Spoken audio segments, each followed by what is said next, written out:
So this is the angel that sits atop our Christmas tree.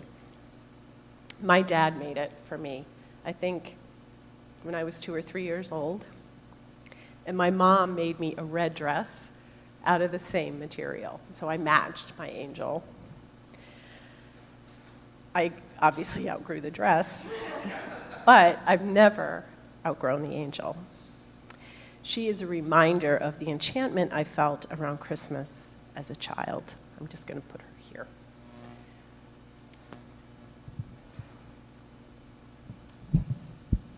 So I'm not looking down. I love all the preparations and traditions around Christmas, the decorating the tree, getting out the familiar ornaments that we've collected over the years with their stories. We have the Polish stars that my mom painstakingly made with sparkly paper and toothpicks. They're all, I should have brought one because they're amazing. The delicate eggshell ornaments that my dad painted. You blow out the eggs and then the shells, and then you paint the shells. The ones my aunt brought back from her travels around the world.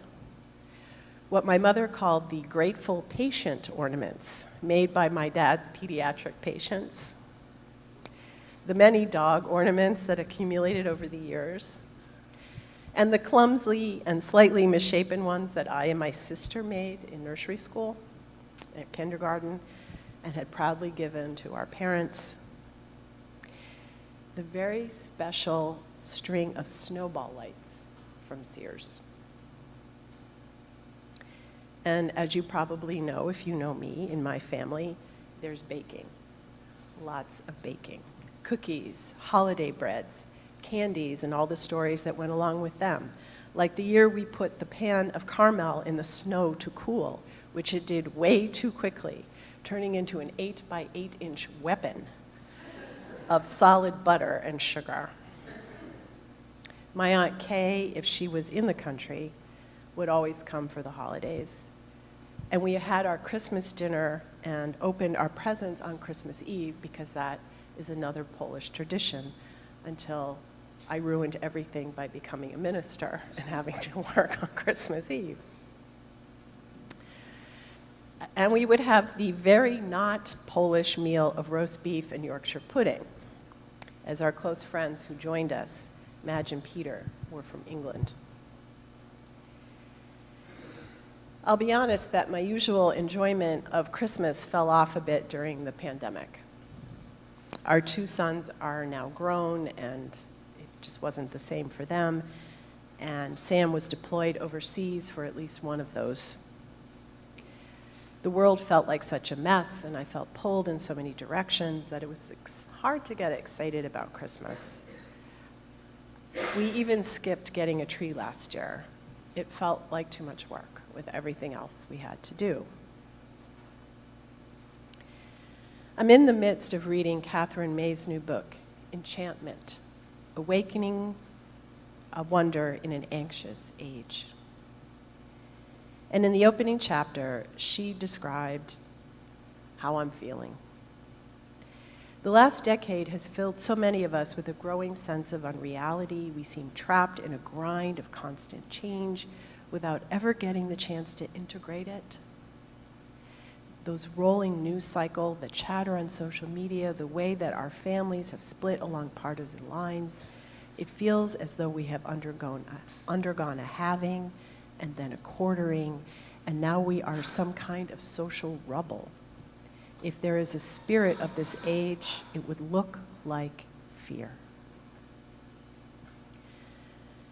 May goes on to say that overwhelmed by all of the above and unable to process it, we are losing our senses of meaning and connection, not just with one another, but with the earth and with the sacred. Specifically, our meaning and our connection with one another and the earth as embodiments of the sacred.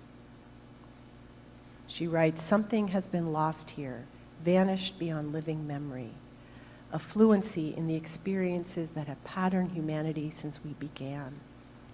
We have surrendered the rites of passage that used to take us from birth to death, and in doing so have rendered many parts of our experiences unspeakable. We witness them anyway, separately, mutely, in studied isolation from our friends and our neighbors who are doing the same. Centuries of knowledge lost in silence, generations of fellowship. Constantly surrounded by conversation, we are nevertheless chronically lonely. After I read that, I wanted to tell Catherine, come here, come to First Parish. Well, I agree with her assessment of the age we are living in. I find with all of you the things she says we lack. Attention and witness for the rites of passage that take us from birth to death, and all the living in between. Generations of fellowship gathering here for that very work. We know, and hopefully we practice, some of the things that help us counteract anxiety and fear of our current times, lifting up practices like Amy, like generosity, gratitude, beauty, joy, compassion, and hope. But May added another practice to our toolbox, which I hadn't thought about or had forgotten about: enchantment. She writes, enchantment is small wonder magnified through meaning, fascination caught in the web of fable and memory.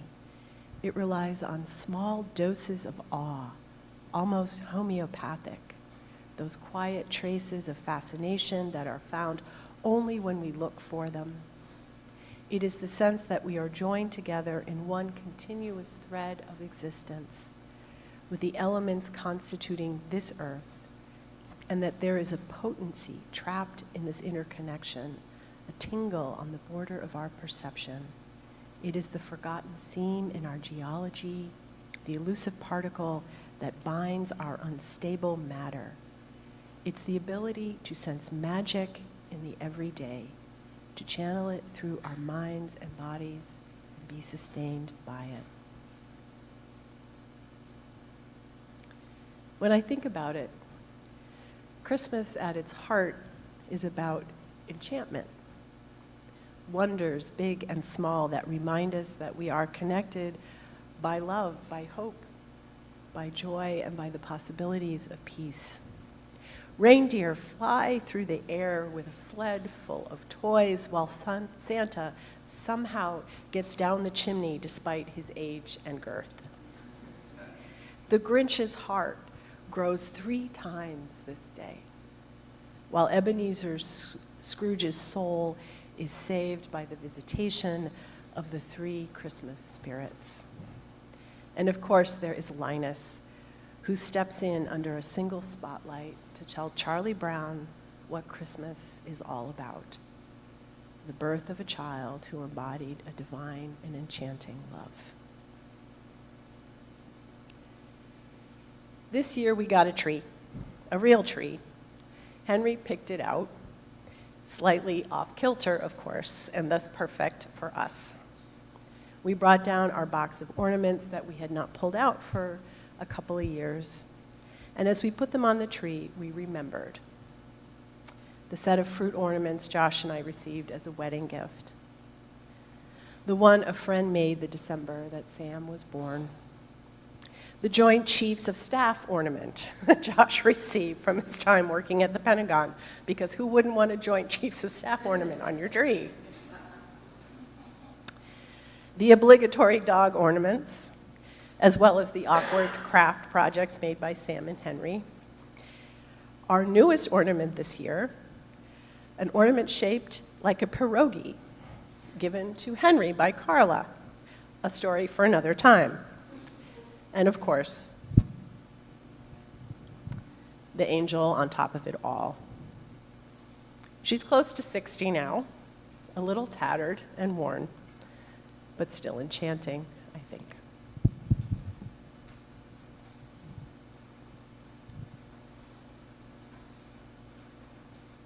Merry Christmas.